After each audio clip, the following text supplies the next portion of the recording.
ராமகிருஷ்ண மட் தஞ்சாவூர். இந்த இடமாகப்பட்டது என்னுடைய மனதுக்கு ரொம்ப நெருக்கமான ஒரு இடம்.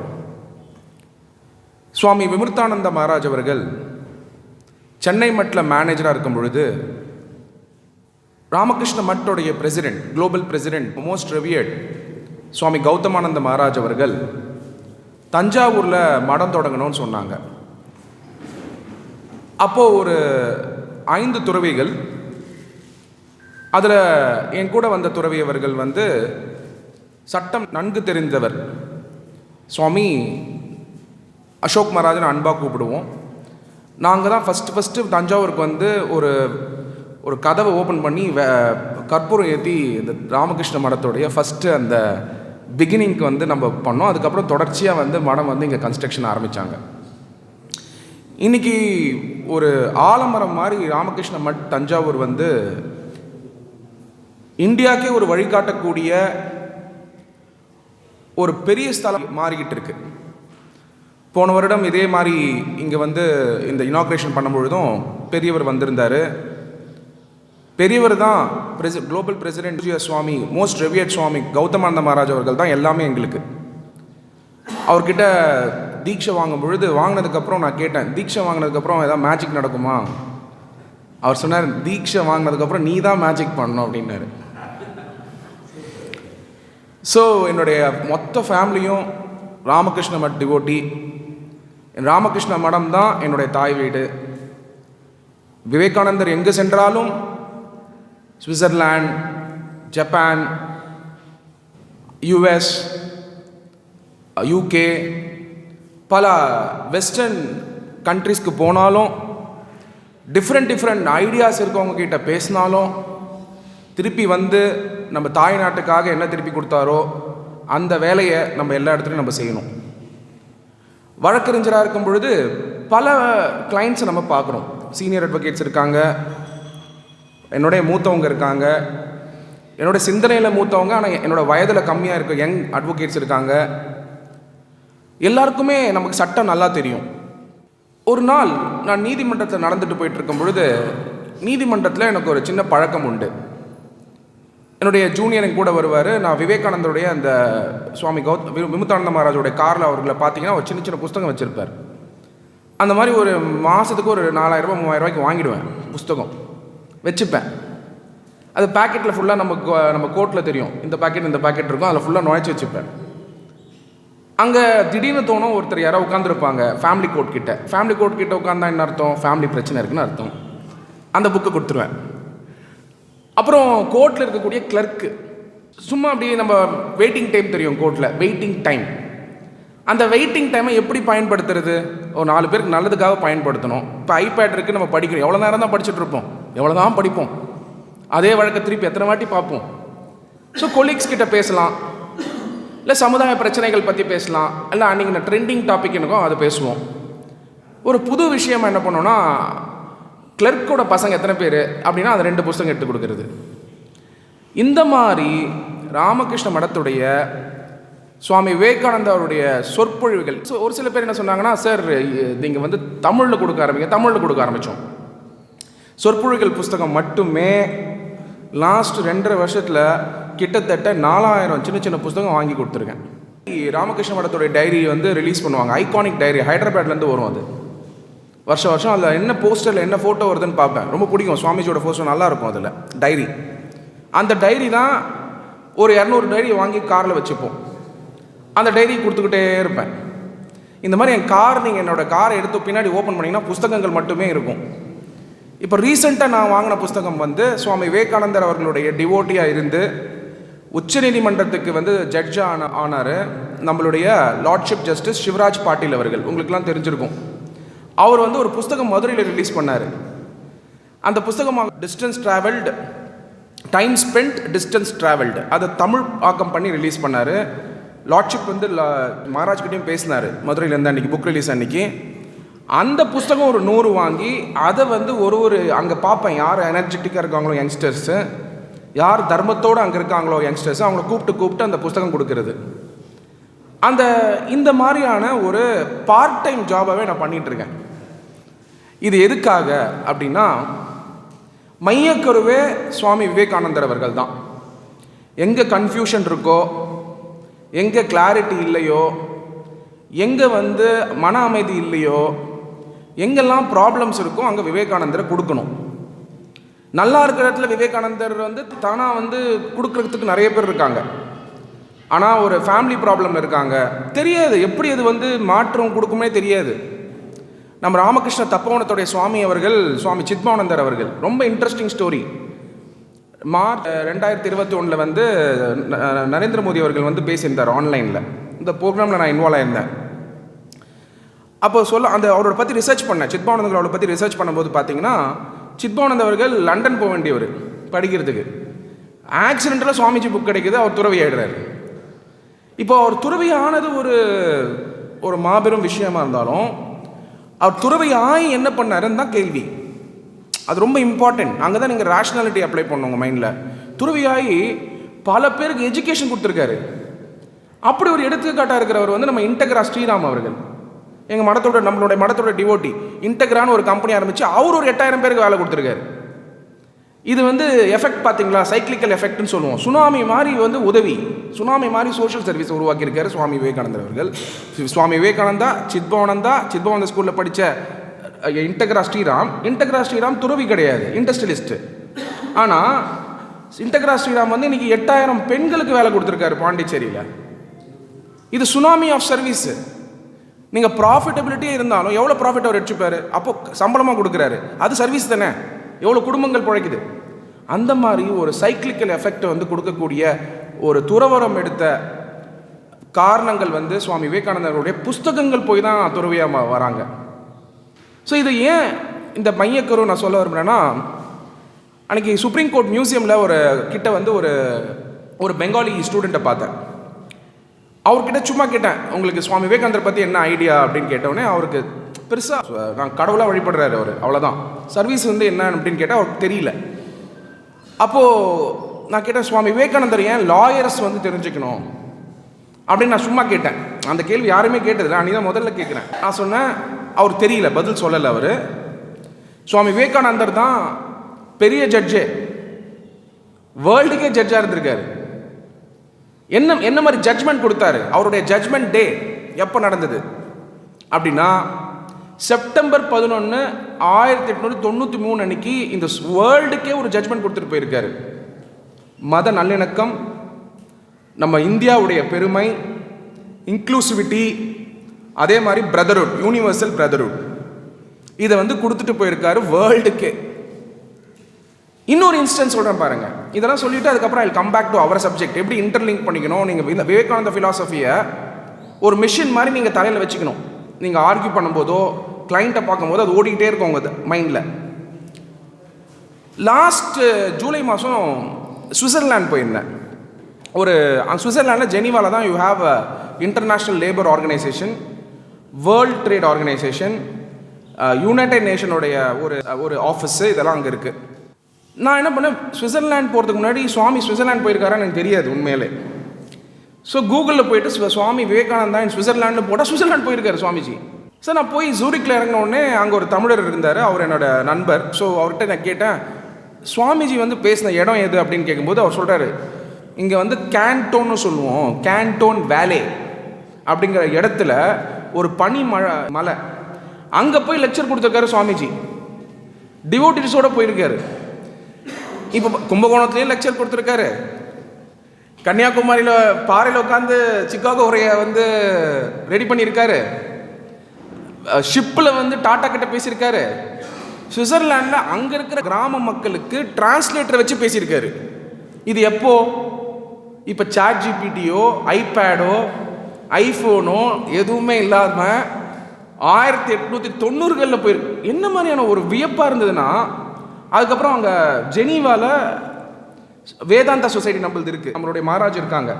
அவங்க கிட்ட போய் இன்ட்ராக்ட் பண்ணும்போது சொல்கிறாங்க, இங்கே சுவாமிஜி ரொம்ப நாள் இருந்தாராம், அங்கே இருந்து பல பேரோட இன்ட்ராக்ட் பண்ணி போனாருன்னு சொல்லிட்டு அப்புறம் ஒரு புஸ்தகம் எனக்கு காமிச்சார். United nation declaration of human ரைட்ஸே சுவாமிஜியோட கோர் பிரின்சிபல் வந்ததுக்கான ஒரு எடுத்துக்காட்டு அங்கே இருக்குது யுனைடெட் நேஷனில். இது எத்தனை நம்ம லாயர்ஸ்க்கு நமக்கு தெரியும். நம்ம இதெல்லாம் தெரிஞ்சுக்கிட்டோம்னா நீங்கள் சுவாமிஜியுடைய ஒரு ஃபாலோவராக தினந்தோறும் அது ஒர்க் ஆக ஆரம்பிச்சிடும் நம்ம லாவில். அப்படிங்கிறது என்னோடய தாழ்மையான வேண்டுகோள். இது ஒரு பக்கம் இருக்க. ரெண்டாவது இம்பார்ட்டன்ட் திங், சுவாமி விவேகானந்தருடைய ஃபிலாசபி எடுத்து படிக்கும்போது முழுசாக நம்ம எல்லாரும் படிச்சிட்டோமானா படிச்சோன்னு சொல்லவே முடியாது. நீங்கள் கம்ப்ளீட் ஒர்க்ஸ் முழுசாக படித்தாலுமே நிறைய ஃபைண்டிங்ஸ் சுவாமிஜி இது இருக்குது, பல ஃபைண்டிங்ஸ் சுவாமிஜி இது இருக்குது. நீங்கள் சுவாமி விவேகானந்தருடைய அல்மோரா எல்லா ஸ்பீச்சும் நீங்கள் கம்ப்ளீட் ஒர்க்ஸ் படித்தாலுமே புது புது விஷயம் உங்களுக்கு தெரிஞ்சிட்டே இருக்கும் சுவாமிஜி பற்றி. அப்போது 39 இயர்ஸ்க்கு வரைக்கும் அவர் வந்து ஹார்ட் ஒர்க் பண்ணியிருக்காரு சுவாமிஜி. ஸோ அப்போ 39 இயர்ஸில் வந்து இவ்வளோ தாட் ப்ராசஸை வந்து விதைச்சிட்டு போயிருக்காரு. இந்த தாட் ப்ராசஸ் வந்து எந்த அளவுக்கு இருந்ததுன்னா, யூஎஸ் பிரசிடென்ட் ஒபாமா அவர்கள் யூஎஸில் பேசும்போது அவருடைய இன்ஸ்பிரேஷனாக 2 பேர் சொல்கிறாரு, சுவாமி விவேகானந்தருக்கும் காந்தியும் சொல்கிறாரு, மார்ட்டின் லூதர் கிங்கை வந்து கோட் பண்ணி. அப்போ காந்தியோட இன்ஸ்பிரேஷன் யாருன்னு எடுத்து பாருங்க, சுவாமி விவேகானந்தராக இருப்பார். ஸோ அப்போ மையக்கருவே இந்தியாவுடைய source of inspiration, source of spirituality Swami Vivekanandar வழியாக தான் வேர்ல்டு ஃபுல்லாக போய் சேர்ந்தது. இந்த மையக்கருவை நம்ம புரிஞ்சுக்கிட்டோம் அப்படின்னாக்க அங்கேருந்து நம்மளுடைய லாஸ் அண்ட் ரெகுலேஷன்ஸ் வந்து எல்லாமே புரிய ஆரம்பிச்சிடும்.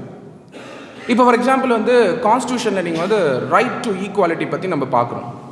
பல நேரங்களில் வந்து சர்வீஸ் லா நம்ம வந்து ஆர்கியூ பண்ணுறோம். I'm just getting to the profession now.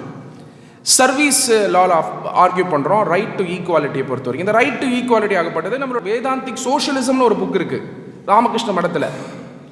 So அந்த ஃபிலாசபி நம்ம ஏதோ ரிசர்வேஷனோ அஃபர்மேட்டிவ் ஆக்ஷனோ வெஸ்ட்லேருந்து வந்தது கிடையாது, இங்கே ஆல்ரெடி இருந்துகிட்டு இருந்தது. அந்த இருந்துகிட்டு இருந்ததுக்கான அந்த ரெஃபரன்சஸ் எங்கே பார்க்க முடியும்னா, நீங்கள் கான்ஸ்டியூண்ட் அசம்பிளி டிபேட்ஸில் பார்க்க முடியும். Constituent assembly debates. ஓகே, சட்டத்தை எப்படி அணுகணும்? என்னோட சீனியர்ஸாக இருக்கலாம், முன்னாள் finance minister mister Arun Jaitley அவர்கள்கிட்ட என்ன பேசுறதுக்கான பல வாய்ப்பு கிடச்சிருக்கு, பல தருணங்களில் பேசியிருக்கேன்.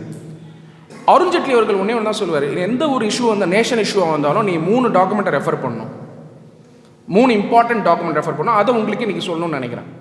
ஃபர்ஸ்ட் அவர் என்ன சொல்லுவார்னா, கவர்மெண்ட் ஆஃப் இந்தியா ஆக்ட் 1909 எப்படி இருந்தது, 1919 எப்படி இருந்தது, கவர்மெண்ட் ஆஃப் இந்தியா ஆக்ட் 1935 எப்படி இருந்தது, 1858 Indian war of independence, first Indian war of இண்டிபெண்டன்ஸில் வந்து இது எப்படி எவல்யூஷன் ஆக ஆரம்பிச்சது, இந்தியன் வார் ஆஃப் இண்டிபெண்டன்ஸ். அதுக்கப்புறம் 58க்கு அப்புறம் கம்பெனி ரூல் போய் கிரவுன் ரூல் கிட்ட எவால்வ் ஆகும்போது அந்த ஜூரிஸ்ப்ரூடன்ஸை ஃபஸ்ட்டு புரிஞ்சுக்கணும். அந்த ஜூரிஸ்ப்ரூடன்ஸை புரிஞ்சுக்கணும் அப்படின்னு சொல்லுவார். அதை பேஸ் பண்ணி நீங்கள் கான்ஸ்டியூண்ட் அசம்பிளியில் வந்து எப்படி வந்து டிபேட் நடந்தது, அந்த டிபேட்டை வந்து முன்னிறுத்தி வச்சவர் பாபா சாஹேப் டாக்டர் B.R. அம்பேத்கர் அவர்கள். அவர் வந்து என்னென்ன டிஸ்கஷன்லாம் அவர் வந்து இன்க்ளூசிவாக எடுத்துக்கிட்டாரு. அதை நீங்கள் பார்க்கணுன்னா க்ரானிக்கல்ஸ் ஆஃப் இந்தியன் கான்ஸ்டியூஷன் ஒரு புஸ்தகம் இருக்குது, மோகன் லா ஹவுஸ் பப்ளிஷ் பண்ணியிருக்காங்க. நான் வந்து ஸ்பெசிஃபிக்ஸ்க்கே வரேன், ஏன்னா நீங்கள் யங் லாயர்ஸ், நீங்கள் டிஸ்ட்ரிக்ட் கோர்ட்டில் நீங்கள் மெஜிஸ்ட்ரேட் கோர்ட்டில் ப்ராக்டிஸ் பண்ணுவீங்க, டிஸ்ட்ரிக்ட் கோர்ட்டில் ப்ராக்டிஸ் பண்ணுவீங்க, சப்சிக்வெண்ட்டாக ஹை கோர்ட்டில் ப்ராக்டிஸ் பண்ணுவீங்க, ஜட்ஜஸ் ஆவீங்க ஃப்யூச்சரில். யார் வேணால் ஜட்ஜ் ஆக முடியும், இட் இஸ் பாசிபிள்.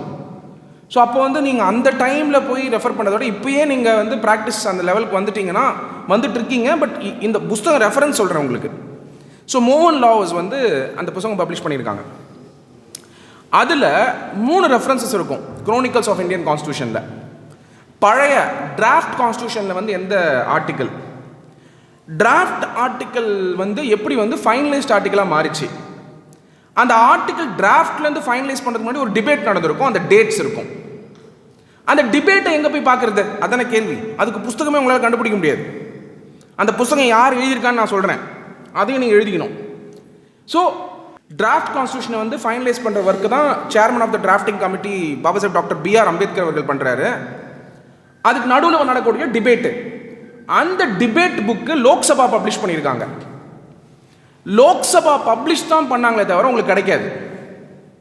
அது 5 புக் இருக்கும், CADன்னு சொல்லுவோம், கான்ஸ்டியூண்ட் அசம்பிளி டிபேட்னு ரெஃபரன்ஸ் வரும். அந்த புக்கு நீங்கள் எவ்வளோ கஷ்டப்பட்டாலும் கிடைக்காது, லோக்சபா மெம்பர்ஸ்க்கு மட்டும்தான் கிடைக்கும். அந்த புக்கு என்ன பண்ணியிருக்காரு, நம்மளோட டிவோட்டி கல்கட்டாவில் நம்மளுடைய டிவோட்டி அவர் தான் லெக்ஸிஸ் நெக்ஸிஸில் வந்து கான்ஸ்டியூண்ட் அசம்பிளி டிபேட்டை மொத்தம் வந்து 13 வால்யூமாக பப்ளிஷ் பண்ணியிருக்காரு. இந்தியாஸ் கான்ஸ்டிடியூஷன் சொல்லிட்டு டிபேட்ஸ் எடுத்து பப்ளிஷ் பண்ணியிருக்காரு.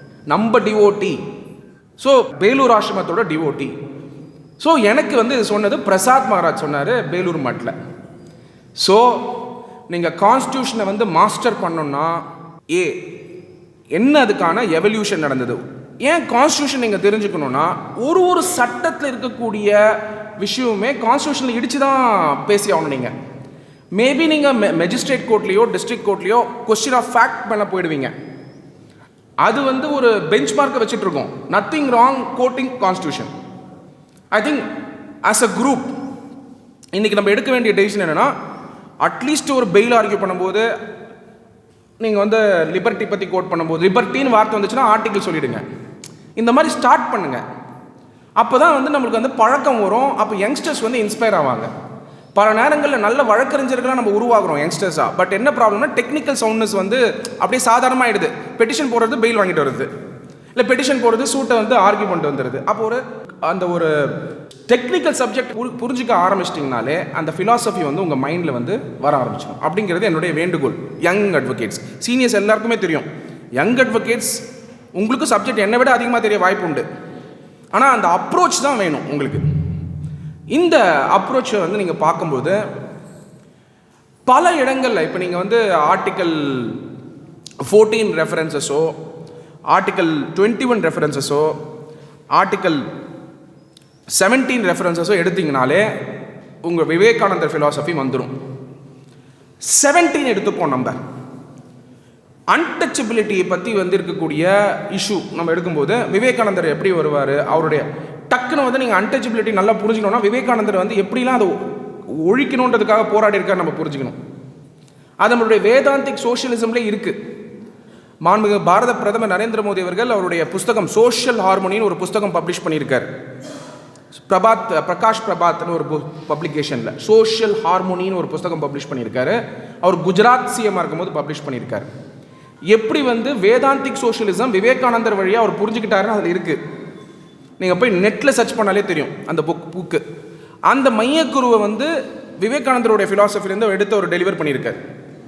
இது பல பேருக்கு குஜராத்தில் இருக்கவங்களுக்கே தெரியல இந்த புஸ்தகம் இருக்குன்னு. நரேந்திர மோடி அவர்கள் எழுதியிருக்கார் அந்த புஸ்தகம் சோஷியல் ஹார்மோனின்னு. அந்த சோஷியல் ஹார்மோனியில் அன்டச்சபிலிட்டி வந்து எப்படி வந்து ட்ரெடிஷனலி இருக்கக்கூடாதுன்னு போராடி இருக்காங்கன்றதை பற்றி நரேந்திர மோடி அவர்கள் அந்த புஸ்தகம் விவேகானந்தரோட ரெஃபரன்ஸில் வந்து ரெஃபர் பண்ணியிருக்காரு. ஆர்டிகல் 17 பார்த்தீங்கன்னா சுவாமி விவேகானந்தரை புரிஞ்சுக்கிட்டு அவருடைய நிறைய இன்ஸ்டன்சஸில் வந்து அன்டச்சபிலிட்டி போகிறதுக்காக எப்படிலாம் ஒர்க் பண்ணியிருக்காருன்னு நம்ம புரிஞ்சுக்க முடியும். Coming back to article 15 of the constitution of India. உங்களுக்குலாம் தெரியும் ஆர்டிகல் 15 ஆகப்பட்டது டிஸ்கிரிமினேஷன் வந்து இருக்கக்கூடாதுன்னு. உமனுக்கு சைல்டுக்கு வந்து பாசிட்டிவ் டிஸ்கிரிமினேஷன் கொடுக்கலான்னு இருக்குது 15 clause 3ல். ஆர்டிகல் 15 clause 3ல் விவேகானந்தர் தான் ஃபஸ்ட்டு வந்து உமன் லெட் டெவலப்மெண்ட் பற்றி பேசுகிறாரு. Women led development, women empowerment இல்லை, உமன் லெட் டெவலப்மெண்ட். டிஃப்ரென்ஸ் இருக்குது. பல இடங்களில் அரசு அதிகாரிகள் வந்து உமன் என்பவர். நீங்கள் யார் என்பவர் பண்ணுறதுக்கு? who are you to empower? they are already empowered. நீங்கள் என்ன என்பவர் பண்ண போகிறீங்க? அவங்க டேக்ஸ் கட்டுறாங்க, உமன்ஸ் பார்ட்டிசிபேட் பண்ணி டேக்ஸ் கட்டுறாங்க, வாங்கக்கூடிய ஒரு பொருளும் ஜிஎஸ்டி இருக்குது. அவங்களுக்கு கொடுக்க வேண்டியது டெவலப்மெண்ட் ஃப்ரேம் ஒர்க். நீங்கள் என்பவர் பண்ணவே வேணாம், ஆல்ரெடி தேர் என்பவர்ட். விவேகானந்தர் வந்து உமன் எஜுகேஷனுக்காக பேசின பல புஸ்தகங்கள் இருக்குது. இந்தியாவில் எக்ஸ்க்ளூசிவ் உமன் எஜுகேஷனுக்காக ஸ்கூல் ஓப்பன் பண்ண முதல் ஆர்கனைசேஷன் ராமகிருஷ்ணா மட் அண்ட் மிஷன். இது எவ்வளோ பேருக்கு தெரியும்? அது வந்து அதே மாதிரி வந்து சிஸ்டர் நிவேதிதா அவர்கள் வந்து மார்கரெட் நாபல் அயர்லாண்டில், அவங்க ஃபாதர் வந்து பார்த்தீங்கன்னா அவங்க வந்து அங்கே வந்து ஒரு ரிலீஜியஸ் லீடராக இருக்காங்க, மார்கரெட் நாபல். அவங்க வந்து சிஸ்டர் நிவேதிதாவை இந்தியாவுக்கு வந்து இங்கே பல சோஷியல் ரிஃபார்ம்ஸை பண்ணியிருக்காங்க சுவாமி விவேகானந்தரோட இன்ஸ்பிரேஷனில் வந்து. இந்த மாதிரி பார்க்கும்போது ஆர்டிகல் 15(3) பற்றி நீங்கள் படிக்கும்போது இதே யோசிச்சுட்டு இருக்கணும்னு சொல்ல வரல, இந்த இன்ஸ்பிரேஷன் இருந்தால் புரியும். ஆர்டிகல் 15(3) நீங்கள் வந்து கான்ஸ்டியூஷன் படிக்கும்போது போர் அடிக்கும். அதே விவேகானந்தர் என்ன பண்ணியிருக்காரு, விவேகானந்தர் ஒரு ஃப்ரெண்ட் ஆக்கிக்கோங்க. கடவுளாகவே நம்ம ஆக்கிடக்கூடாது எல்லாரையும்.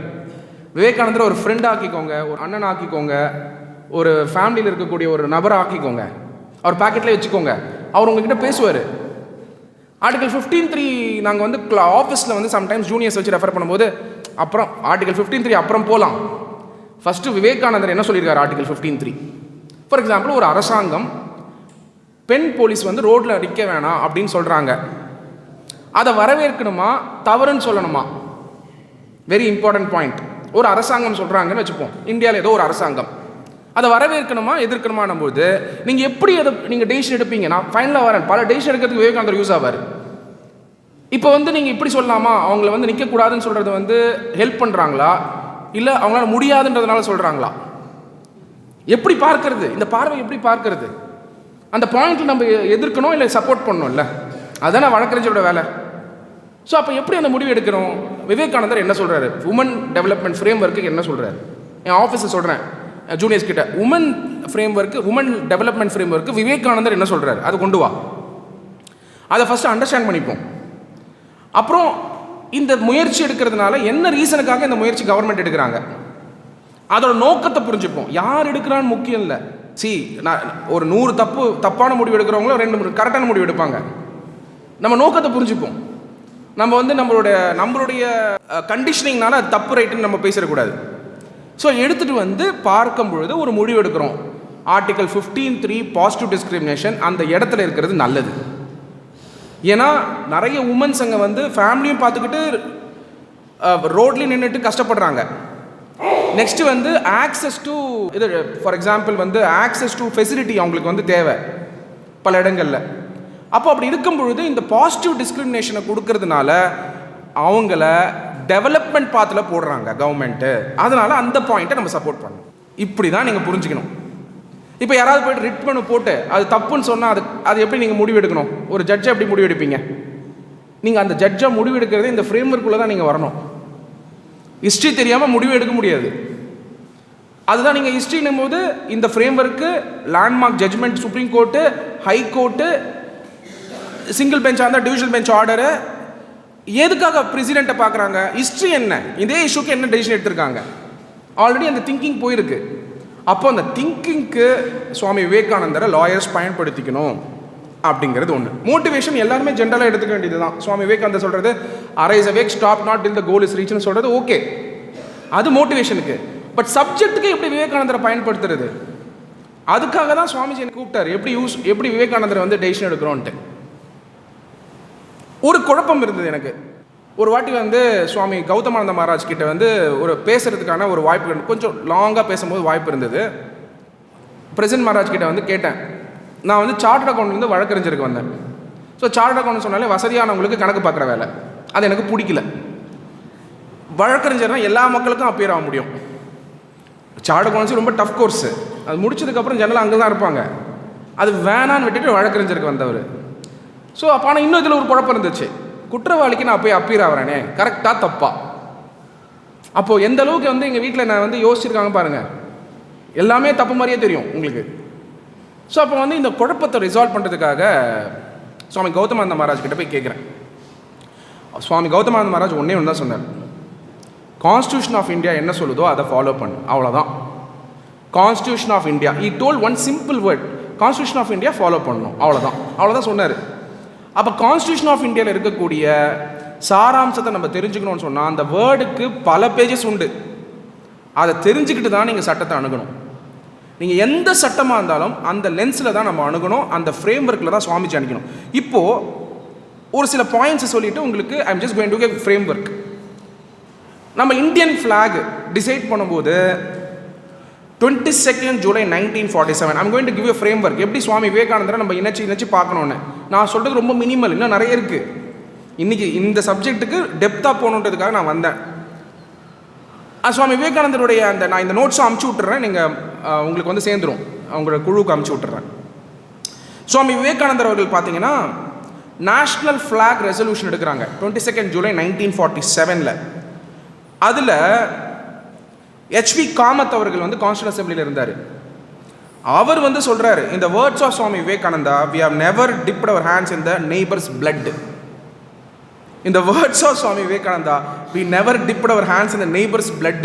வயலன்ஸுங்கிற ஆஸ்பெக்ட் நம்ம ஃப்ளாகில் இருக்கக்கூடாது. uses to argue that new flag must symbolize India's non-aggressive peace oriented foreign policy. இன்னிய வரைக்கும் இந்தியா பீஸ் ஓரியன்ட் ஃபாரின் பாலிசியை தான் நம்ம அடாப்ட் பண்ணுறோம்.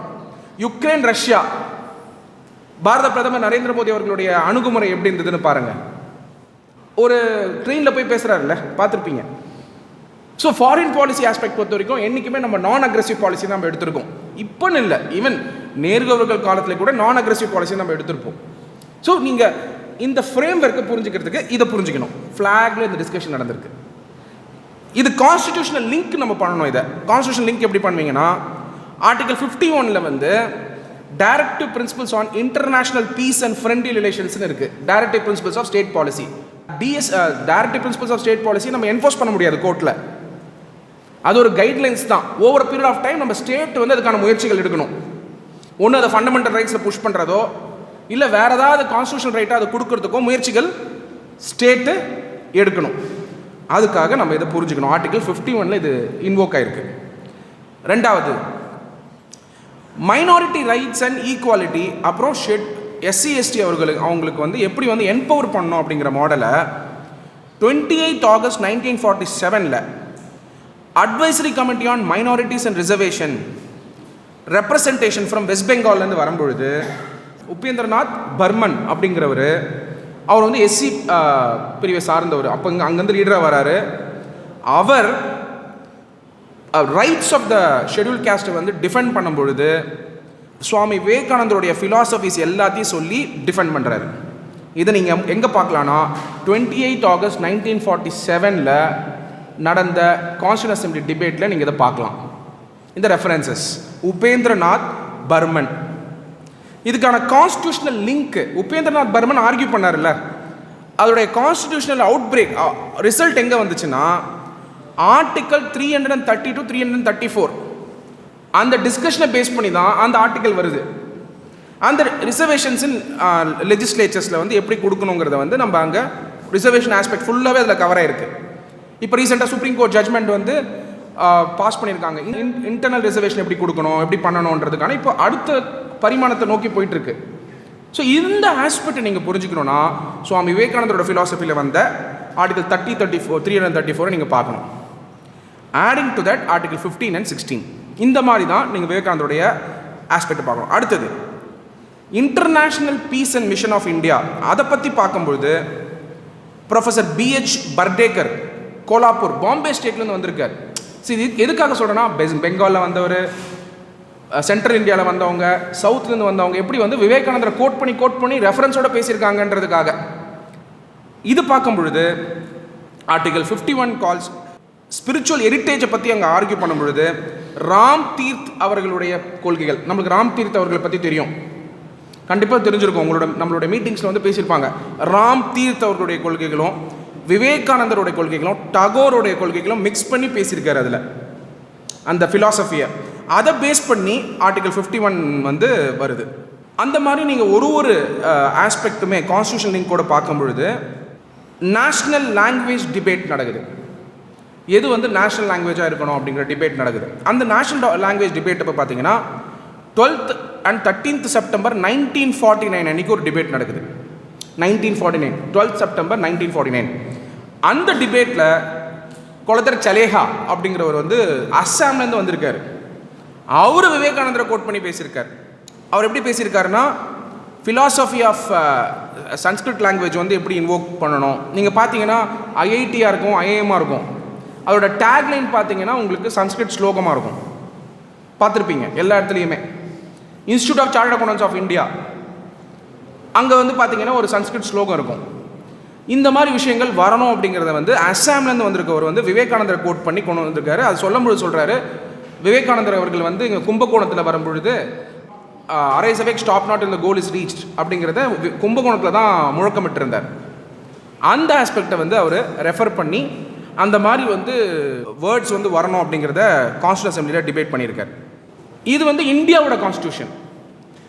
யுனைடெட் நேஷனோட ஹியூமன் ரைட்ஸ் ஃப்ரேம் ஒர்க்கில் விவேகானந்தர் பேர் ரெஃபர் பண்ணியிருக்காங்க. யுனைடெட் நேஷனோட ஃப்ரேம் ஒர்க்கில் விவேகானந்தர் பேர் இருக்குது. அதில் பார்த்தீங்கன்னா ஆர்டிக்கல் 1 ஆஃப் UDHR அதில் article 1, not constitution of India. யூடிஹெச்ஆரில் equal dignity and spirit of brotherhood. பிரதர்ஹுட்னு பார்த்தாலே அதுக்கு சுவாமி விவேகானந்தர் அவர்கள் தான். Brotherhood, universal brotherhood. ரெண்டாவது article 2 UDHR, universal human rights ஃப்ரேம்வொர்க்கில் சார்ட்டரில் ஆர்டிக்கல் 2 பார்த்தீங்கன்னா, non discrimination on ground such as race, colour, sex, religion, national or social origin, அதுக்கான ஃப்ரேம்வொர்க்லையும் விவேகானந்தரோட ரெஃபரன்ஸ் இருக்குது. Article 18 freedom of thought, conscience and religion, அதுலேயும் சுவாமி விவேகானந்தரோட ரெஃபரன்ஸ் உண்டு. அது மட்டும் இல்லாமல் article 22, 26 rights to social security, work, education, adequate standard of living, அதாவது லைவ்லிஹுட் கிரியேஷன், அதுலேயும் சுவாமி விவேகானந்தரோட ரெஃபரன்ஸ் இருக்குது. ஸோ யுனைடெட் நேஷனோட ஃப்ரேம்வொர்க்லேயே விவேகானந்தர் ரெஃபர் பண்ணி அவர் பண்ண ஒர்க்ஸை கோட் பண்ணி கொண்டு வந்திருக்காங்க. ஏன்னா விவேகானந்தர் அவர்களுடைய ஸ்பீச் எல்லாம் பார்த்தீங்கன்னா 1890களில் வந்த ஸ்பீச்சு, 1901 வரைக்கும் வந்த ஸ்பீச்சஸ், பெரும்பாலான ஸ்பீச்சஸ் 10 வருடங்கள். அந்த ஸ்பீச்சிலிருந்து தான் யுனைடெட் நேஷன்ஸ் வந்து 1945களில் இதை கொண்டு வராங்க. இது ஏன் நான் வந்து பொறுமையாக ஒன்றுன்னா உங்களுக்கு சொல்கிறேன்னா, நீங்கள் வந்து நார்மல் க்ரௌட் கிடையாது, you are highly intellectual crowd. So நீங்கள் உங்களுடைய ஃபிலாசபியில் தயவு செஞ்சு விவேகானந்தரை இன்க்ளூட் பண்ணிக்கோங்க. அதை நீங்கள் பார்க்க பார்க்க உங்களுக்கு ஒரு டிரான்ஸ்ஃபர்மேஷன் வந்து உங்களுடைய வழக்கறிஞர் தொழிலே இருக்கும். என்னால் அதை கேரண்டி பண்ண முடியும். ஏன்னா ஐ பிலீவ் இந்த டீம்லேருந்து நிறைய பேர் ஜட்ஜாக வாய்ப்புண்டு, கவர்மெண்ட் அட்வொகேட்ஸ் ஆக வாய்ப்புண்டு, ஸ்டாண்டிங் கவுன்சில் ஆக வாய்ப்புண்டு, பல முக்கியமான வழக்குகளுக்கு ஸ்பெஷல் அப்பாயிண்டியாக வாய்ப்புண்டு. எல்லாமே உங்களுடைய சீனியர்ஸோட பிளெஸிங்ஸில் அது நடக்கும். அதனால் இந்த ஃபிலாசபியை டக்குன்னு உங்கள் மைண்டில் கொண்டு வர முடியாது. ஒரு மாணவர் என்னை வந்து கேட்டிருந்தார், ஒரு இன்டர்ன் பண்ண வந்த மாணவர் கேட்குறாரு, சார் உங்களோட ஆர்குமெண்ட்டில் வந்து ஒரு எமோஷன் தெரியுது அப்படின்னாரு. அதாவது நீங்கள் கேஸாக பார்க்காம ஒருத்தர்கிட்ட அந்த பையன் கேட்டான், அவர் வந்து தப்பு பண்ணியிருக்காரு சார், இப்போ பெயில் எடுத்தால் திருப்பி அந்த தப்பு பண்ணுவார்ல அப்படின்னோடனே, இந்த கொஷின் நல்ல கொஷின் தான், எல்லாரும் கேட்குறது தான். என்னடா இது இப்படிலாம் கரெக்டாக கேட்குறாரு, ஒரு கரெக்டாக கேட்டார் அவர். அப்போ நான் சொன்னேன், சரி பெயில் எடுத்தோன்னே அவருக்கு 1 hour கிளாஸு, விவேகானந்தர் கிளாஸு 1 hour உண்மையாக பண்ணேன். அது பண்ணதுக்கப்புறம் இப்போயும் பண்ணிக்கிட்டு இருக்கேன். அவர் அந்த இன்டர்ன் கிளம்பிட்டார். இப்போயும் பெயில் எடுத்தால் எங்கள் ஆஃபீஸில் ஒரு புது மெத்தட் ஃபாலோ பண்ணிகிட்டு இருக்கோம். ஒரு ஜூனியர் இருப்பார், என்னோடய கார் போகும். ஜென்ரலாக என்ன பண்ணுவோம், பெயில் வாங்கிட்டு பெயில் பாண்ட் அமுச்சு விட்ருவோம். அதானே பண்ணுவோம். கோர்ட்லேருந்து பெயில் வாங்க முடிச்சோம், நம்ம வேலை முடிச்சு ஆஃபீஸ்க்கு வந்துடுவோம்ல. நம்ம ஆஃபீஸ் அப்படி கிடையாது, நாங்கள் ஒரு டிஃப்ரெண்ட்டாக பண்ணுறோம். மேபி எல்லாருக்கும் இந்த வாய்ப்பு கிடைக்குமானா பாருங்கள். ராஜ மரியாதை ஜெயிலேருந்து வரவருக்கு பாருங்களேன். ஒரு கட்சி தலைவரோ யாரோ ஜெயிலேருந்து வந்தால் எவ்வளோ மரியாதை கொடுக்குறாங்க. ஆனால் ஏன் ஒரு சாதாரண ஒரு சிட்டிசனுக்கு அது இல்லை? தப்பு பண்ணாருன்னு நான் சொல்ல வரல, தப்பு பண்ணாரா ரைட்டு பண்ணால் நம்மளுக்கு தெரியாது. நம்மளுக்கு தெரியும் ஸ்டேட் ஆர்டிகல் 12 எப்படி நம்ம ஆர்கியூ பண்ணுறோம் கோர்ட்லன்னு. We are no one to judge, we are no one to judge. அவர் தப்பு பண்ணாரா ரைட்டு பண்ணாரான்னு அதுக்கு ஒரு சட்டம் உண்டு, அதில் பார்த்துப்பாங்க. பெயில் கொடுத்தாச்சுன்னு வச்சுப்போம். லிட்ரலாக என் கார் அமிச்சு சூடாக சாப்பாடு அவருக்கு. 2 ஜூனியர்ஸ் போயிருந்தாங்க, 3 இப்போ ரீசெண்டாக 3 பெயில் எடுத்தோம். 2 ஜூனியர்ஸ் போவாங்க, நிற்பாங்க, அவர் வெளில வருவார். என் கார் போய் அவரை பிக்கப் பண்ணிவிட்டு அவருக்கு சாப்பாடு சூடாக சாப்பிட்டப்புறம் எங்கே வரணும், அவர் வீட்டுக்கெலாம் போகக்கூடாது, என் ஆஃபீஸுக்கு தான் வரணும். வந்த உடனே ஈவினிங் ஒரு 1/2 hour பேசுவேன் அவர்கிட்ட. ஃபஸ்ட்டு மூவரோட ஃபோட்டோ கொடுத்து நீங்கள் நல்லது பண்ண ஆரம்பிங்கன்னு சொல்லுவேன். அவர் பண்ணுவாரா மாட்டாரான்னு எனக்கு தெரியாது, அது வேற. இதே பாயிண்ட்டை வந்து நான் ரீசெண்டாக உளுந்தூர்பேட் சாரதா ஆசிரமில் சொல்லியிருந்தேன். எல்லாருமே இந்த பாயிண்ட்டை வந்து ரொம்ப இம்பார்ட்டன்ட் பாயிண்ட்டாக சொன்னாங்க. ஒரு தப்பு பண்ணுறவருக்கு எவ்வளோ துணிவு இருக்கும் தப்பு பண்ணுறதுக்கு. தப்புன்னு தெரியும் அவருக்கு, பண்ணியிருந்தா. சில நேரங்களில் ஃபால்ஸ் கேஸ் இருக்கிறது நம்மளுக்கு தெரியும், ஃபேக் கேஸ், ஃபால்ஸ் கேஸ், அதை விட்டுருவோம். அது நம்மளுக்கு பார்த்தாலே தெரியும். எப்படி பார்த்தா தெரியும்? எஃப்ஐஆரில் பார்த்தீங்கன்னா பேர் இருக்கும், வேறு ஸ்ட்ரீட் இருக்கும், வேறு யாரோ வண்டி நம்பர் அங்கே போட்டிருப்பாங்க. இதெல்லாம் பார்த்தா ஃபேக் கேஸ்ன்னு தெரிஞ்சிடும். அதை நம்ம ஆர்கியூ பண்ணுறதை விட்டுருங்க. உண்மையான கேஸ்க்கு வருவோம். தப்பு பண்ணவருக்கு தெரியும், ஏதோ சின்ன தப்பு பண்ணியிருக்காருன்னு வச்சுப்போம். அவருக்கு தெரியும் தப்பு பண்ணும்போதே தப்பு பண்ணியிருக்காரு, ஆனால் துணிஞ்சார்ல. இப்போ அதே வந்து நல்லது பண்ணுறதுக்கு துணிஞ்சிட்டாருன்னா என்ன பண்ணுவீங்க? எவ்வளோ பெரிய மாற்றத்தை உருவாக்குவாங்க. நல்லது பண்ணோன்னு துணிஞ்சதுனால தான் சுபாஷ் சந்திர போஸ் நேதாஜி ஆனார். அப்போது அந்த ஸ்பிரிட் அவருக்கு இருக்குது. நம்ம ஒரு முயற்சி எடுக்கக்கூடாதா இந்த தருணத்தில்? அவர் நம்புவார் நம்மளை. ஏன் பெயில் எடுத்துட்டோம். நீங்கள் பெயில் எடுத்துக்க முன்னாடி எல்லாம் சொன்னாலும் கேட்க மாட்டார், கரெக்டாக ஒரு முயற்சி. 100 பேரில் 100 பேர் மாறுவாங்கன்னு ப்ராமிஸாக என்னால் சொல்ல முடியாது. ஒருத்தர் சான்ஸ் உண்டு, ஒரே ஒருத்தர் அந்த 100 பேரில் சான்ஸ் உண்டு. அந்த முயற்சியை நம்ம தொடர்ச்சி எடுக்கணும். ஸோ வழக்கறிஞர் போய் கோர்ட்டில் ஆர்கியூ இது எனக்கு யாருமே சொல்லித்தரல. நான் ஒரு புஸ்தகம் படித்தேன். 13th பிரசிடென்ட் ஆஃப் சுவாமி ரங்கநாதானந்தா மகாராஜ் அவருடைய புஸ்தகம், நம்மளோட ராமகிருஷ்ண மடத்தோட புஸ்தகம். அந்த புஸ்தகத்தில் சுவாமி ரங்கநாதானந்தா மகாராஜ் வந்து ஹைதராபாத்தில் வந்து ஹியூமன் எக்ஸலன்ஸ் சென்டர் ஓப்பன் பண்ணுறாரு. அப்படி ஓப்பன் பண்ண உடனே ஒரு சிறை குற்றவாளி அவர் பார்த்தீங்கன்னா அங்கே நிறைய அந்த நக்சல் எல்லாம் இருந்து இது பண்ணி அப்புறம் சரியாயிடுறாரு. அந்த இதெல்லாம் முடிஞ்சிடுது, தண்டனைலாம் முடிஞ்சிடுது. தொடர்ச்சியாக வந்து சுவாமியை மீட் பண்ணும்போது சுவாமி நல்ல விஷயத்தையே சொல்லிக்கிட்டு இருக்காரு அவருக்கு. There is a book call Monk without frontier. அந்த புத்தகம் நீங்கள் பார்க்கணும். அவரை நம்ம சுவாமி செகண்ட் சுவாமி விவேகானந்தா அப்படின்னு நம்ம மடத்தில் சொல்கிறோம். அவருடைய புஸ்தகத்தில் பார்த்தீங்கன்னா அவரோட நிறைய உரையாடல் பண்ணியிருக்காங்க. சுவாமி மகாராஜ் பண்ணியிருக்காரு. யாரோ ஒரு டிவோட்டி கேட்டிருக்காங்க. எல்லாருமே கேட்குறது தானே, ஏன் வந்து அந்த குற்றவாளி கிட்ட பேசுகிறீங்கன்னு கேட்பாங்களா மாட்டாங்களா? நல்லவர்கிட்டே அவ்வளோ பேசுறது இல்லை, ஏன் குற்றவாளி கிட்ட அவ்வளோ பேசுகிறீங்க அப்படின்னு கேட்பாங்க. அதுக்கு அவர் சொன்னார், நீங்கள் வேணால் பாருங்கள், வரக்கூடிய நாட்களில் எவ்வளோ பெரிய டிவோட்டியாக இருக்க போகிறாருன்னு. கடைசி தன்னுடைய லாஸ்ட் மூச்சு வரைக்கும் அந்த பர்டிகுலர் டிவோட்டி சுவாமி யாரை வந்து மாற்றி அமைச்சாரோ அவர் தான் பெரிய கான்ட்ரிபியூஷன், அதாவது ஒர்க்கில் கொடுத்துருக்காரு மடத்துக்கு. இதே மாதிரி ஒரு இன்ஸ்டன்ஸ் ராமகிருஷ்ண பரமசர் முன்னாடி நடந்ததாக ஒரு இன்சிடென்ட் நான் படித்தேன். குற்றவாளி வந்து இண்டிகேட் பண்ணி அவர் வந்து சொல்லும்பொழுது அவர் வந்து டிவோட்டியாக மாதிரி எப்படி கான்ட்ரிபியூஷன் பண்ணியிருக்காருன்றதை நான் படித்தேன். அப்போது நம்ம வந்து தொழில் தாண்டி நம்ம வந்து என்ன பண்ணுறோமோ அதுதான் நம்மளை வந்து மாற்றி அமைக்கும். இன்னொரு ஒரு இன்ஸ்டன்ஸ் வந்து ரொம்ப இன்ட்ரெஸ்டிங் இன்ஸ்டன்ஸு, கங்குலி ஜட்ஜ்மெண்ட்டுன்னு சொல்லுவோம். சௌரவ் கங்குலி கிடையாது, கங்குலி ஜட்ஜ்மெண்ட்னு சொல்லிட்டு வேதாந்த கேசரியில் இது ரிப்போர்ட் ஆயிருந்தது. இது நான் எப்போ பார்த்தேன்னா ஒரு 1.5 வருஷம் முன்னாடி இருக்கும். நம்ம மடத்துக்கு சார்ந்த ஏதாவது டெசிஷன்ஸ் வந்து இன்ஸ்பிரேஷனாக எங்கெல்லாம் கோட் பண்ணியிருக்காங்கன்னு ChatGPT வச்சு போட்டு பார்த்தேன். அப்படி போடும்போது கங்குலி அவர்கள் வந்து ஒரு ஜட்ஜ்மெண்ட் கொடுத்துருக்காரு. யாரோ ஒரு 2 கப்புள்ஸ்க்கு பிரச்சனை, கப்புள்ஸ் கிடையாது, அது வேற ஒரு ஜட்ஜ்மெண்ட் பெரிய ஒரு கோட் பண்ணது. இது வந்து பனிஷ்மெண்ட், அதாவது இது கொடுக்குறாங்க, கண்டிஷன்ஸ் கொடுக்குறாங்க. கண்டிஷன்ஸ் கொடுக்கும்போது போயிட்டு நீங்கள் ராமகிருஷ்ண மடத்தில் வந்து சேவை பண்ணணும்னு சொல்லி, ஜெயராம் பாட்டி அம்மாவோட ஊருக்கு போயிட்டு சேவை பண்ணணும்னு சொல்லி ஒரு கண்டிஷன் போட்டிருந்தார். இது வந்து இன்னைக்கு வந்து புது ஆக்டில் இப்போ பாருங்கள் எல்லாரும் ஆமானுவீங்க பாருங்கள். புது ஆக்டில் கம்யூனிட்டி சர்வீஸாக வந்திருக்கு.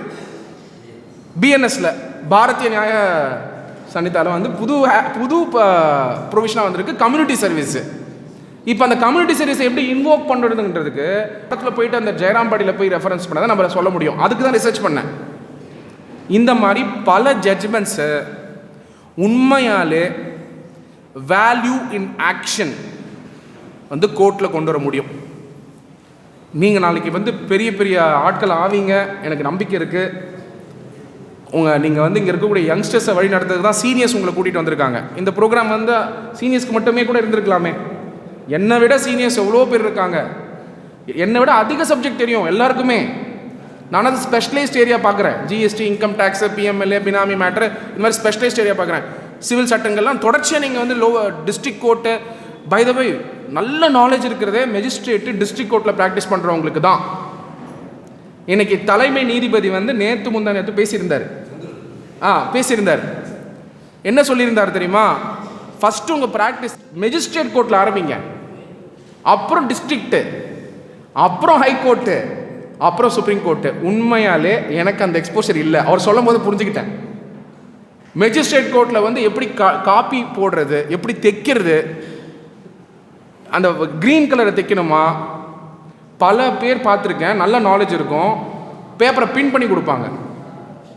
கடைசியில் கேஸ் வந்து அன்றைக்கி எடுக்காமல் போனதுக்கு காரணம், இப்போ பெயில் அப்ளிகேஷன் இருக்குங்க, பேசிக் திங்கு பின் பண்ணி கொடுத்தீங்கன்னா எடுத்துப்பாங்களா கோர்ட்டில்? அன்றைக்கி டைம் போச்சா, அப்போ உள்ளே அவர் இருக்கணுமா வேணாமா? ஸோ அந்த பேசிக் திங்ஸ் எப்படி முத்துராமன் அப்படின்ற ஒரு அட்வொகேட் இருக்கார் ஆலந்தூரில். அவர் மடத்தோட டிவோட்டி தான் ஆக்சுவலாக. அவர் வந்து ஆர்ஐயில் ப்ராக்டிஸ் பண்ணியிருந்தார். நான் சார்ட குணச்சிலிருந்து மாறி வரும்போது நிறைய கைடன்ஸ் அவர்கிட்ட எடுத்துப்பேன். அவர் சொன்னார், சத்யகுமார் நீ என்ன வேணால் படிச்சிரு, அது வேற, நீ என்ன நாலேஜ் வேணால் வச்சுக்கோ கான்ஸ்டியூஷனை பற்றி, அது வேற, பேசிக்கு வா. பேசிக் வந்து மடிக்கிறது, எப்படி மடிக்கணும், மடிக்கிறத பற்றி மட்டுமே 1.5 மணி நேரம் கிளாஸ் எடுத்தார் எனக்கு. எப்படி ஸ்கேல் வச்சு அப்படி மடிப்பார், ஷார்ப்பாக இருக்கணுமா மடிப்பு. நம்ம அப்படி கை வச்சு அப்படி மடக்கிட்டு கொஞ்சம் இப்படி இப்படி இருக்கும், அப்படி கொடுத்தா ஜட்ஜ் எடுத்துப்பாரா சொல்லுங்கள்? கோர்ட்டுங்கிறது ப்ரொசீஜர். அந்த ப்ரொசீஜரை தான் நம்ம ஒர்க் பண்ணுமே தவிர என்னதான் நாலேஜ் இருந்தாலும் அது செகண்டரி தான். பேசிக் திங்ஸை பண்ணுங்கிறதுக்காக தான் இப்போ தலைமை நீதிபதியே கிளியராக சொல்லியிருக்காரு, மெஜிஸ்ட்ரேட் கோர்ட்டு, டிஸ்ட்ரிக்ட் கோர்ட்டு. ஏன்னா அவரும் அப்படி தான் வந்திருக்காரு. இப்போ இன்னொரு சீஃப் ஜஸ்டிஸ் பேசியிருந்தார், NV ரமண்ணா அவர்கள், நம்ம மடத்தோட டிவோட்டி. அவரும் வந்து ராமகிருஷ்ணரை பற்றி நிறையா எழுதியிருக்காரு. NV ரமண்ணா அவர்கள் ரீசெண்டாக வந்து பேசும்போதும் அவர் சொல்லியிருந்தார், அவரும் வந்து மெஜிஸ்ட்ரேட் கோர்ட்டை ஸ்டார்ட் பண்ணி டிஸ்ட்ரிக்ட் கோர்ட் போயிட்டு ஹை கோர்ட் போய் அப்புறம் ஜட்ஜ் ஆகி ஹை கோர்ட்லேருந்து சுப்ரீம் கோர்ட்டு இப்போ இருக்கிறத வந்து அவர் எக்ஸ்பிளைன் பண்ணும்போது நீங்கள் பார்த்தீங்கன்னா நிறைய பேர் பேசுவாங்க. ஆனால் இந்த மாதிரி ப்ராக்டிஸ் பண்ணிட்டு வந்து பேசுகிறவங்க வந்து சிம்பிளாக புரியும், நம்மளுக்கு சிம்பிளாக புரியும். அந்த மாதிரி பேசிக்கில் வந்து நம்மளுடைய லைஃப்பை போடணுன்றது வந்து ரொம்ப இம்பார்ட்டன்ட். அதுக்கு ஒரு சின்ன ஃபிலாசபி சுவாமி சொல்லுவார். எப்பயுமே ஒரு இருக்கும், ஒரு 3 வருஷம் சென்னை மடத்தில் வாக்கிங் மாதிரி கூட்டிகிட்டு போவார் சுவாமி விமுக்தானந்த மகாராஜ் அந்த கோயிலை சுற்றி. அப்போது ஒரு நாள் ஒரு இம்பார்ட்டன்ட் கொஸ்டின் கேட்டார். இந்த பாரத் ரத்னா, பத்மஸ்ரீ அவார்டு யாருக்கு போகுது அப்படிங்கிறத பற்றி ஒரு பாயிண்ட்டு. பேசிக் ஒர்க் பண்ணுறவங்களுக்கு தான் போகுது. சிம்பிள் வேலை பண்ணுறாங்கல்ல, மரம் நடுறது, யோகா பண்ணுறது, ஃப்ரீயாக இட்லி கொடுக்கறது, ஃபயர் ஆக்சிடென்ட் ஆகிடுச்சுன்னா உள்ளே நுழைஞ்சு காப்பாற்றுறது. வாழ்க்கையில் வந்து சில நேரங்களில் என்ன இல்லைன்றது நம்ம ஏதோ யூகிச்சு ஏங்கிக்கிட்டு இருக்கோம். நல்லா புரிஞ்சுக்கோங்க, யூகிச்சு ஏங்கிக்கிட்டு இருக்கோம். ஆனால் பேசிக் திங்க் பண்ணாலே போதும், பேசிக் திங்க் பண்ணாலே போதும். தமிழ்நாட்டில் மத்திய உணவு திட்டத்தை கொடுத்ததுனால பல பேர் படித்தாங்க. As simple as that, simple. இது வந்து பெரிய இதுவே வேணாம். அதை நீங்கள் லோட் பண்ண வேண்டியதுக்கு 3 ஃபிலாசபி தான் விவேகானந்தர் சொல்லியிருக்காரு. Head to think, head to think. நீங்களாம் ரிப்பீட் பண்ணணும். அதை நீங்கள் தமிழாக்கம் பண்ணி, எனக்கு தமிழில் கரெக்டாக அந்த வார்த்தை சொல்லலை. இரக்கமுள்ள இதயம், இரக்கமுள்ள இதயம். ஓகே, ஃபஸ்ட்டு ஃப்ரேஸை மறந்துடாதீங்க. லைஃப் லாங்கு நீங்களாம் ஜட்ஜ் ஆவீங்க, பெரிய பெரிய ஆள் ஆவீங்க, எனக்கு நம்பிக்கை இருக்குது. நீங்கள் ஏன்னா ராமகிருஷ்ண மடத்துக்கு வந்துட்டீங்க. இரக்கமுள்ள இதயம். சம்டைம்ஸ் இங்கிலீஷில் சொன்னால் ரொம்ப இன்ஸ்பைரிங்காக இருக்கும், ஏன்னா தமிழில் திட்டும்போது கோவம் வரும், இங்கிலீஷ் சொன்னால் பெருமையாக இருக்கும், அந்த மாதிரி. ரைட்டா? ஸோ இரக்கமுள்ள இதயம், ஹார்ட் டு ஃபீல். இரக்கமுள்ள இதயம். சிந்திக்கும் மூளை, head to think, head to think. Hand to work. இது கை இப்படி வச்சுக்கோங்க, பார்த்துருப்பீங்க பெரிய பெரிய லீடர்ஸ்லாம் இப்படி பேசுவாங்கல்ல, அந்த மாதிரி வச்சுக்கோங்க. கை இப்படி வச்சுக்கோங்க. Hand to work, hand to work, hand to work. வேலை செய்யும் கைகள், வேலை செய்யும் கைகள். ஓகே, இங்கிலீஷ்ல இது ரிதமேட்டிக்கா சொல்றேன் கேளுங்க. Heart to feel, heart to feel, heart to feel. Head to think, head to think, hand to work. Okay, super. இப்போ வழக்கறிஞரை இது எப்படி அப்ளை பண்ணலாம்? ஒரு கிளைண்ட் வராங்க, ஒரு டிவோர்ஸ் கேஸ்க்கு வராங்க. எங்கள் ஆஃபீஸில் வந்து டிவோர்ஸ் கேஸ்னால் பசங்க ஜூனியர் கேட்பாங்க. என்ன கேஸ்னால், அஃப்கோர்ஸ் டிவோர்ஸ்னால் ஒரு ஆணோ பெண்ணோ வருவாங்க. சம்டைம் 2 பேரும் சேர்ந்து சண்டை போட்டு இங்கே வராங்க. இப்போ எப்படி இதை அணுகிறதுன்னு ஒரு மெத்தட் நாங்கள் டிரைவ் பண்ணோன்னு யோசித்தோம். மடத்தில் வந்து பொதுவாக வந்து துறவிகள் என்ன சொல்லுவாங்கன்னா, ஃபஸ்ட்டு போயிட்டு குருமராஜை பார்த்துடுவான்னு சொல்லுவாங்க. குருமராஜை பார்த்துடுவான்னு சொல்லுவாங்க. குருமராஜ் இருக்கார், ப்ரேயர் ஹாலில் இருக்கார். ஃபஸ்ட்டு துறவிகள் அவர்களை போய் மீட் பண்ணும்போது இங்கே உட்காந்து மெடிடேட் பண்ணுவோம். முதல்ல எங்கள் ஆஃபீஸில் வந்து விசிட்டர் ரூம் தான் இருந்தது. அங்கே நியூஸ் பேப்பர் போட்டு வச்சுருப்போம். நியூஸ் பேப்பரில் என்ன போட்டிருப்பாங்க, ஒரு 2 பேர் சண்டை போட்டு வந்திருந்தா நியூஸ் பேப்பர் எடுத்தோடனே கொலை நடந்தது, இது நடந்தது, இன்னொரு க்ரைமை ஏற்றி விடும். கரெக்டாக இல்லையா? நியூஸ் பேப்பரை எடுத்துட்டோம். அப்புறம் ஆனந்த் இந்த மாதிரி விகடன் நிறைய புக்கெல்லாம் இருக்கும் இல்லையா, மாத இதழ்கள், அதையும் எடுத்துட்டோம். விசிட்டர் ரூம் டேகையும் எடுத்துட்டோம். நீங்கள் எங்கள் ஆஃபீஸ்க்கு வந்தால் புரியும். மெடிடேஷன் ரூம்னு மாற்றிட்டோம். மெடிடேஷன் ரூம்னு மாற்றிட்டோம். அங்கே வந்து குருமராஜ், சுவாமிஜி, விவேகானந்தர், அன்னை சாரதா தேவி ஃபோட்டோ இருக்குது. அப்புறம் ஒரு சாய்பாபாவோட ஸ்மால் ஸ்டாச்சுவும் இருக்குது. எனக்கு டைம் ஆக்சுவலாக இருக்கும் ஆஃபீஸில், இருந்தாலும் அவங்கள வெயிட் பண்ணுங்கன்னு சொல்கிறது, அவங்களுக்கு சூடாக காஃபி கொடுக்கறது. அவங்க வந்து அங்கே உட்காரும் பொழுது ஆட்டோமேட்டிக்காக குருமராஜ் கிட்டேயும் அன்னை சாரதா தேவி அம்மா கிட்டேயும் விவேகானந்தர் கிட்டேயும் பேசுவாங்க. நீங்கள் நம்புறீங்களா? பேசுவாங்களா? அவங்களும் பேசுவாங்க. பிரச்சனை தான், எல்லோரும் நம்மளுக்கு பேசுவாங்க. இறந்து போன தாத்தா பாட்டி நம்மளுடைய முன்னோர்கள்லாம் பேசுவாங்க. அப்போ தான் ஞாபகம் வரும் அவங்க சொன்னதெல்லாம் நல்லதே பண்ணாதரா கரெக்டாக இல்லையா? அந்த மாதிரி உங்களுக்கு உள்ள கான்ஷியஸ்னஸ் ஒர்க் பண்ண ஆரம்பிக்கும். கான்ஷியஸாக இருக்குன்னு பிரச்சனை இருந்தால் தான் கான்ஷியஸ் ஒர்க் ஆகும். வெற்றியை அடைஞ்சிட்டு இருந்தால் முடியாது. அதனால் ஃபெயிலியர் தேவை. நல்லா புரிஞ்சுக்கோங்க. வெற்றி அடைஞ்சிட்டே இருந்தால் என்னால் நினச்சிட்டே இருப்போம். ஃபெயிலியர் ஆகும்போது தான் கான்ஷியஸ்னஸ் ஒர்க் ஆகும். நிறைய ஃபெயிலியர் சந்திக்க கான்ஷியஸ்னஸ் லிஃப்ட் ஆகும். அது சக்ஸஸ் வரும்போது கரெக்டாக இருக்கும். அது சஸ்டெயின் ஆகும். இதுதான் மெத்தேடு. அங்கே விசிட்டர் ரூமில் உட்காந்துட்டு மெடிடேஷன் ரூமில் உட்காந்துட்டு வருவாங்க. வந்த உடனே நாளைக்கே நோட்டீஸ் கொடுக்கணுன்னுவாங்க இது கண்டஸ்டிவர்ஸ்க்கு. கண்டிப்பாக நான் ஒரு நல்ல நாள் பார்த்து கொடுக்குறேன்னுவேன். இப்போ நல்ல நாள் அவங்கள்தான் என்னன்னு சொல்லலை. அவங்கள்தான் எனக்கு ஒரு நல்ல நாள் வரும், இல்லை அவங்களுக்கு ஒரு நல்ல நாள் வரும். கரெக்டாக இல்லையா? செவ்வாய்க்கிழமைனா வேணாம், ஞாயிற்றுக்கிழமைனா வேணாம். புஷ் பண்ணி பார்க்குறது, மேக்ஸிமம் புஷ் பண்ணி பார்க்குறது. ஒரு சில இடங்களில் அவங்க வந்த உடனே ஒரு சில விஷயங்கள் வரவங்க மேலேயும் தவறு இருக்கும்ல. நம்மளை தேடி வரதுனாலே அவங்க கரெக்டுன்னு அவசியம் இல்லை. ஸோ முழுசாக அந்த ஸ்டோரியை கேட்கும்போது நீங்கள் மேக்ஸிமம் ஒரு 500 ஸ்டோரி கேட்டிங்கன்னா அந்த 500 ஸ்டோரிக்குள்ளே தான் ஒரு ஸ்டோரி இருக்கும். நீங்கள் போலீஸ்காரங்க எழுதுகிற எஃப்ஐஆர் பாருங்களேன், சூப்பராக இருக்கும். அதே மாதிரி தான் இருக்கும். ஒரே பேட்டர்னில் தான் ஒர்க் பண்ணுவாங்க மனிதர்கள். ஸோ அந்த சைக்காலஜி எடுத்துக்கணும், எப்படி பிரச்சனை வருதுன்ட்டு. அதுக்கு சில சொல்யூஷன் கொடுக்கணும். இது ஒர்க் ஆகலைன்னா கோர்ட்டுக்கு போகிறது. இது ஒரு சோஷியல் சர்வீஸாகவே நம்ம ஆஃபீஸில் பண்ணிக்கிட்டு இருக்கோம். ஆனால் இவ்வளோ சொல்லியும் கேட்டுக்கலையா, பெட்டர் சார்ஜ் மோர் ஃபீஸ். அப்போ நீ முடிவு பண்ணிட்ட, நீ கிளியராக முடிவு பண்ணிட்ட, பெட்டர் சார்ஜ் மோர் ஃபீஸ். இவ்வளோ பிடிச்சி நம்ம சொல்கிறோம், கேட்கல. அப்போ நீங்கள் முடிவு எடுத்துக்கணும். நீ கேட்கலன்னா அதுக்கு பெனல்ட்டி. அதில் ஃபஸ்ட்டு பெனல்ட்டி நம்ம ஃபீஸு. அதனால் கிளியராக நம்மளுடைய தர்மத்தை நம்ம ப்ராக்டிஸ் பண்ணுறதுக்கு பெஸ்ட்டு ப்ரொஃபஷன் லா தான். பெஸ்ட்டு ப்ரொஃபஷனல் லா தான். நீங்கள்லாம் நிஜமாலே நீங்கள் நினச்சிக்கோங்க, நீங்கள் அன்னை சாரதா தேவி, விவேகானந்தர், ராமகிருஷ்ணன் உங்களுக்குள்ளே இருக்காருன்னே நினச்சிக்கோங்க. நீங்கள் பேசும்போது கிளைண்ட்டுக்கிட்ட உங்கள் ப்ராக்டிஸும் ரொம்ப ஆனந்தமாக இருக்கும், உங்களுக்கும் ஒரு பெரிய திருப்தி இருக்கும். நான் உங்களை 100% சொல்கிறேன். ஒரு நாளுமே உங்களுக்கு ஒரு ரேடியேஷன் இருக்கும், அது வைப்ரேஷன் இருக்கும் உங்கள் இதில், ஒரு ரேடியேட் ஆகும் உங்கள் மைண்டில். அது ஹார்ட் டு ஃபீல் இந்த ப்ராக்டிஸ். Head to think. இந்த சுச்சுவேஷன் என்ன முடிவு எடுக்கணும், வேணான்னு சொல்லணும். சில இடங்களில் இது தவறுன்னு சொல்லணும். அதனால் உங்களுக்கு ஃபொர்கோ ஆனாலும் பரவாயில்ல, கிளைண்ட் போனாலும் பரவாயில்ல, தேவையில்லை. எங்கள் ஆஃபீஸில் போன வாரம் மட்டுமே 3 கிளைண்ட் வேணான்னு சொல்லிட்டேன். என் ஜூனியர் அப்போ பார்த்தாலும் கேட்பாங்க, சார் வர கிளைண்ட்டெல்லாம் அனுப்பிச்சிட்டே இருக்கீங்க, எப்போ சார் இந்த படத்தில் தான் கேட்பாங்களா அந்த மாதிரி, எப்போ சார் இந்த கிளைண்ட், ஏன் சார் விடுறீங்க, வேணாம் அவ்வளோதான். ஏன்னா என்னோட இன்ட்யூஷன் சொல்லுது தேவையில்லை, இந்த கிளைண்ட் தேவையில்லை, வேற ஒரு கிளைண்ட் வருவாங்க பார்த்துக்கலாம். So head to think. திங்க்ன்றது எடுத்துக்கிறதுக்கு மட்டும் கிடையாது, விவேகா வைராகியா ட்ராப் பண்ணுறதுக்கும் எடுத்துக்கணும். நீங்கள் தினசரி பேசிஸில் தினசரி பேஸில் விவேகம் வைராகியம் ரெண்டுமே பண்ணணும்.